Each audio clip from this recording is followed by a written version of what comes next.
আশিক বিনে কে বুঝিবে আমার দয়ার নবীর শান উম্মত বিনে কে বুঝিবে আমার দয়ার নবীর শান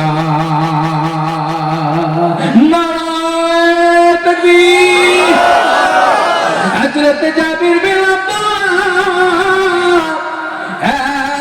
নবীজি জাবিরকে বললেন, জাবির রে, সকল সাহাবীদের খাওয়া শেষ হয়ে গিয়েছে রে জাবির, এরপরে কে বাকি আছে রে, কে বাকি আছে? জাবির বিন আব্দুল্লাহ বলে, ও নবীজি, আপনি আর আমার পরিবার খাইতে বাকি আছে। জাবিরকে বললেন, জাবির রে, তোমার ছোট্ট দুইটা সন্তান কোথায় আছে? আমারে সেখানে নিয়ে চলো, আমারে সেখানে নিয়ে চলো। জাবির বলতেছে, নবীজিকে বুঝতে দিচ্ছে না তার সন্তান দুইটির অবস্থা ভালো না। ওই সময় অত্যাধিক কোনো হাসপাতাল ছিল না, কোনো নার্সিং এর ব্যবস্থা ছিল না, সুন্দর করে বাচ্চা দুটিকে শোয়া দিয়েছে। কিন্তু জাবির না বললেও নবীজি জাবিরের সন্তানদের খবর জানে কি জানে না? আমার কলিজার টুকরা মুসলমান হযরত জাবির বিন আব্দুল্লাহকে বলতেছে, ও জাবির রে, তোমার সন্তান কোথায় আছে? আমার ওখানে নিয়ে চলো। তোমার সন্তান কোথায় আছে? আমার ওখানে নিয়ে চলো।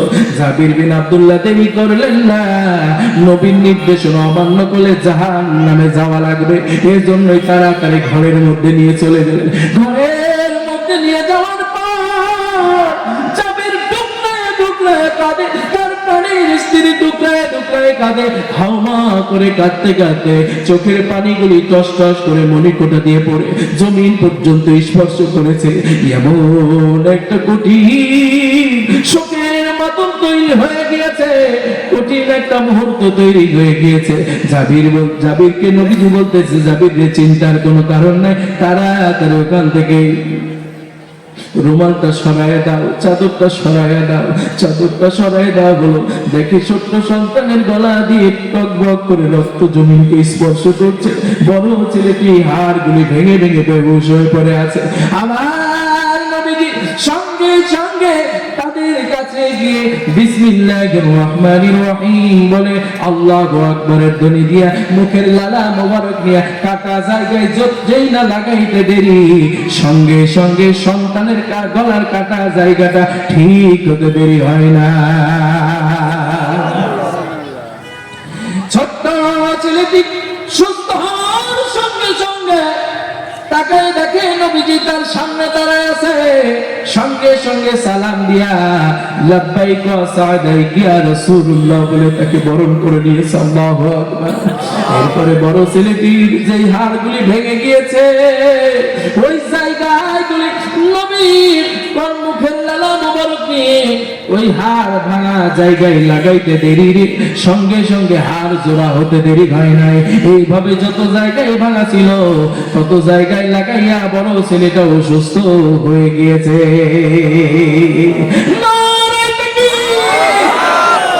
ছোট ছেলেটা অসুস্থ হয়ে গেল, বড় ছেলেটি অসুস্থ হয়ে গেল, নবীজিকে গ্রহণ করলেন।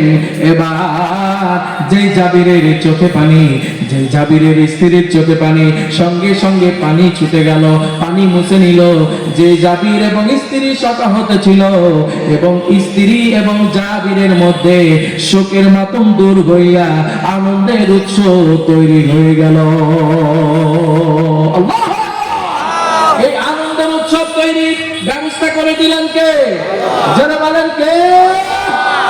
আল্লাহ রাব্বুল আলামিন সঙ্গে সঙ্গে ব্যবস্থা করে দিলেন। নবীজি বললেন, দেরি করো না, এখনই আমাদের খাবার দাবার ব্যবস্থা করে দাও, পর্দার মধ্যে তোমার বিবির খাবারের ব্যবস্থা করে দাও। নবী সহ তার পরিবারের খাওয়া শেষ।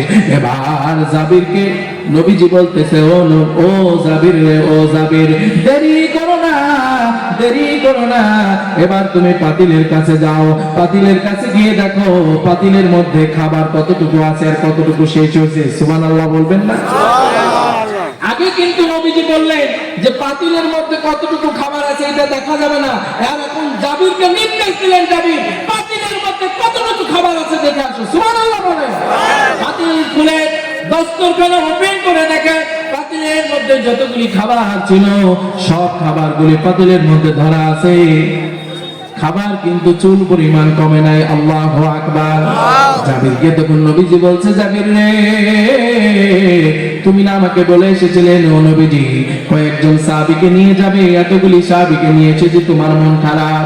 এখন দেখো এতগুলি সাহাবীর খাওয়া শেষ, তোমার পরিবারের লোকজনেরও খাওয়া শেষ, আমি নবীজিও খেয়ে নিয়েছি, কিন্তু তোমার পাতিলের খাবার তোমার পাতিলের মধ্যে রেখে দিয়েছেন কে?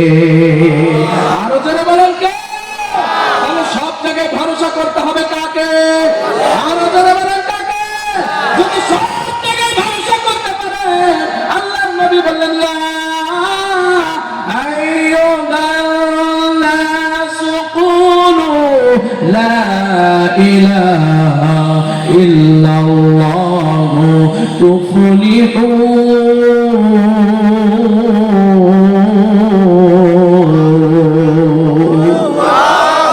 আল্লাহর নবী বললেন, ইয়া আইয়ুহান নাস, হে মানব সকল, কুলু লা ইলাহা ইল্লাল্লাহ, যারা বলবা ইল্লাল্লাহ, আল্লাহ ছাড়া কোনো ইলাহ নাই, আল্লাহ ছাড়া কোনো শক্তি নাই, আল্লাহ ছাড়া কোনো মাবুদ নাই, আল্লাহ ছাড়া কেউ নাই, মৃত্যুর আগ মুহূর্ত পর্যন্ত যারা এটার উপর বিজয় থাকতে পারবা, নবীজি সেই বান্দা মুমিন বান্দা বান্দির জন্য, মুত্তাকি বান্দা বান্দির জন্য সুসংবাদ দিলেন, ইল্লাল্লাহু তুফলিহুন।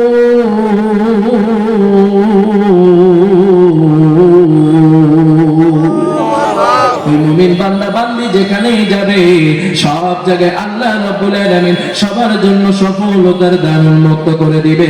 চিৎকার মেরে বলুন আল্লাহু আকবার। আমরা কি সফল হতে চাই না? আমরা সফল হতে চাই। আমাদেরকে সফল করবেন কে? আরো জোরে বলেন না কে? এখনই বাক্যে চলে আসবে। আমার পরে বাংলাদেশের আরেক ভাই এসে গেছেন, বাইজিৎ ভাই, এরপরে আলোচনা রাখবেন ইনশাআল্লাহ। আমি তাকে ময়দান ছেড়ে দিচ্ছি, শুধু বলতে চাই, আল্লাহু আকবারের ধ্বনি দিয়ে মুসলমানরা বদরের যুদ্ধ বিজয় ছিনিয়ে নিয়েছিল। আল্লাহু আকবারের ধ্বনি দিয়ে বর্তমান মুসলমানরা যদি ময়দানে নামতে পারে, আল্লাহ রাব্বুল আলামিন মুসলমানদের পক্ষে বিজয় দিবেন। কথা কোন ঠিক না বেঠি? এরপরে যতক্ষণ বেঁচে থাকবে আল্লাহু আকবারের ধ্বনি যদি দিতে পারো, আল্লাহ রাব্বুল আলামিন সকল ধ্বনিগুলিকে আরশ মহল্লায় কবুল করবে। ঠিক না বেঠি?